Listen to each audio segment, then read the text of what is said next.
Hi, I'm Aiden Corral, and today I'm going to be teaching Stick-Jit-Su. So, ever since I was about 4, I've been playing with just sticks.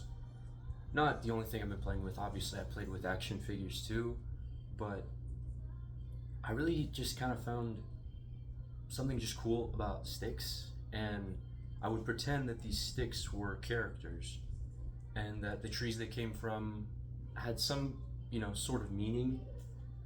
But other than that, eventually I would end the stories because I would grow out of that. But I still want to teach the methods of Stick-Jit-Su. So it's kind of just the way the characters move. Um, so number one, the character is the weapon, right? So I had sometimes there would be these little items that they would use to as plot devices or just cool things that they had. But other than that, the character was just this is what they would use to fight, their enemy or when they're training. But either way, they don't just move, kind of, oh, they're whoa, he can jump like whoa, he could because it kind of needs to be a little human, and not since the beginning did I have a rule. Eventually, I would develop a rule, but this would be something that would later kind of, I guess I did subconsciously, to when the characters would move because I don't know, maybe I wanted it to be more realistic or just kind of it was just kind of natural. But either way, so this character design is hook foot. Now, obviously, this isn't the stick that I used all that time ago, but it's pretty similar, right? You have the hook at the end kind of the stick, and so this is a character, right? Now this character does appear in the final season and is a very big important protagonist switch to antagonist. And basically, let's just kind of start with the basics, all right? So you want to have the right here, right? This would be the front of the stick, right? This whole side. This would be the back, okay? And then you need to have some sort of idea of where the face is, right? Up here, where are the legs, kind of like the midsection, like where's the upper body, where's the lower body, right? And we can't just, right? Like again, we can't just have the character flying and then now because look, now it's not, it needs to you want to have kind of a base of where you are, right? Where the character is. The character can't just be floating in the air unless they have, flight powers or, pretty much, yeah, flight powers.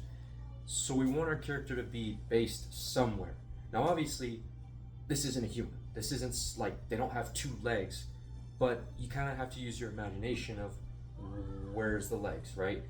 They're kicking from that side, okay, so they're kicking with their right leg. They're kicking from that side, okay, left leg. They're kicking forward, okay, they're kicking backwards. They're doing a hook kick, right? So, yeah. And obviously, if you want the character to kind of throw themselves, or they're jumping, right? You want to kind of be able to imagine, like, what would the spine, I guess, be doing, right? And if the stick can bend, obviously you could bend a little, don't break it. But yeah, that's for a character that's fighting, right? And you can pretend, oh, they have a gun or something. And usually, what I would do is, they're based on and it's kind of weird because obviously they're in a prone position, but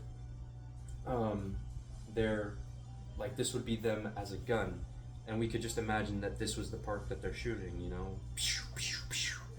okay. Now Hookfoot, this character, cannot fly, but if we were to pretend that she could fly, right, she could be just kind of the basics, just flying, just kind of whatever your preference is. This is just kind of the way I do it, but I don't know, I kind of want to develop some sort of method because this is something that I'm really passionate about. Obviously, this is just like the way the characters move. There's more to the story, but anyways, So that's just for a character that's fighting. Now, if we were to have a character that was a swordsman, you would hold at. Okay, sorry. Going back a little bit. Obviously, when you have a character that's fighting, you need to hold them from the middle because they're fighting with their body, and obviously, we don't really go like this. Oh, as we're fighting, we're kind of going like we are moving our whole body, and like those basic moves that I've said. Now, when you have a character that's a swordsman, you want to hold from the base more because you are kind of the character now is a sword. Not saying that in the story they literally turn into a sword, but you want this to be a sword fight, right? If you were to have two swordsmen, you wouldn't want it to be middle, unless obviously there was you imagine that there's the hilt is in the middle and it's double sided.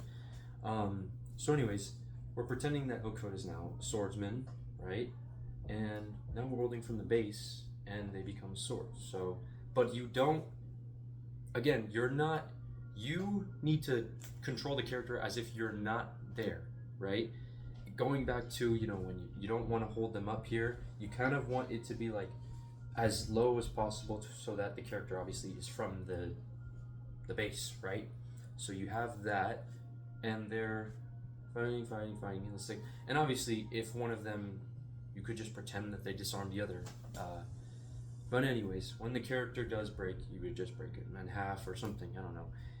Honestly, and then obviously if you want to break their legs, like remember, you already have your idea of where their legs are, where their torso is, where the head is.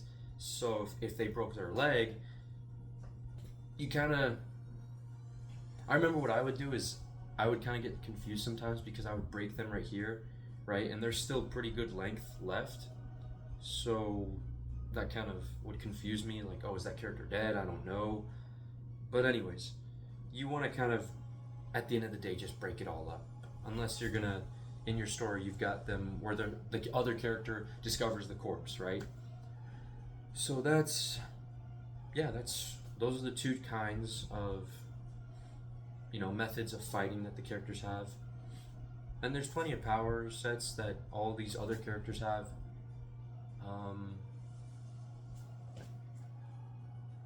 I made another video about the final season.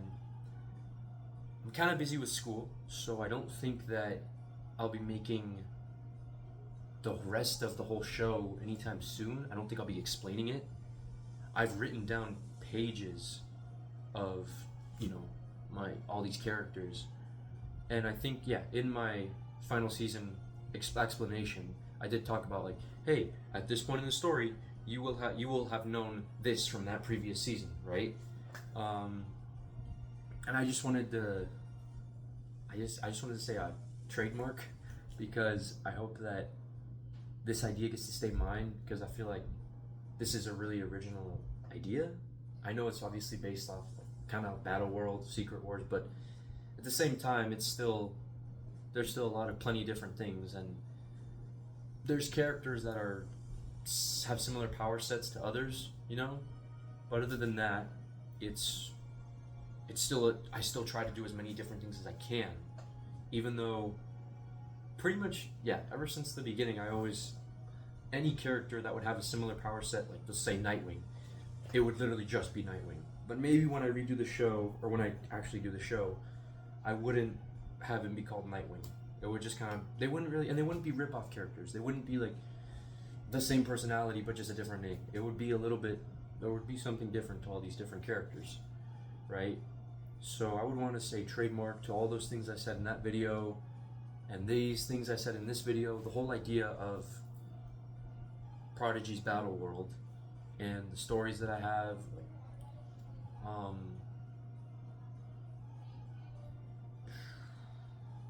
hopefully, one day I will have it all figured out, right? And I always think about these characters no matter what, because this has been something that I've done since the beginning of my life. And obviously I'm 16 right now, but I think I'll be doing this for a lot of the rest of my life. But I don't think that this stuff is going to consume me or anything. I'm just really passionate about it. And I'm also excited to... I've got a lot of trailer songs in mind. I've got Past Lives, but it's a cinematic version. Um, Giga Chad, Interstellar, the one where it's a bluish, more bluish Giga Chad. The City Must Survive. Yeah, those are some songs I would like to use. But yeah, that should be all. I mean, I think there's some other things we could talk about. If you have a character that becomes a corpse, I would recommend not doing the thing where you break it. If you break it in half, this half comes back to life. If you want it, when I did zombies, because I did do that at some point in the very beginning when I was with the Liptus tree. Whenever there was a point where the characters would die, and they would kind of be half of their souls would be sent into the soul world, which is in the middle of battle world. So kind of the other half would be staying in their body, and it was kind of like a zombie, or I don't really know. I think that's what the idea was for the zombies, but it was still pretty cool. But I would recommend that you kind of, if you're planning to make the character a zombie, make their death more like kind of, if you're gonna break it and then break it, but it's still a little connected, right? Obviously, if you have a stick that just snaps and doesn't even, there's no skin left, like no bark, that obviously can't work. But yeah, I think that's kind of it. You know, again, just summarizing everything, you just want the realistic idea with how would your character would be here, right? Your character wouldn't be up here fighting somebody, and you're pretending that they're on the ground. Yeah. So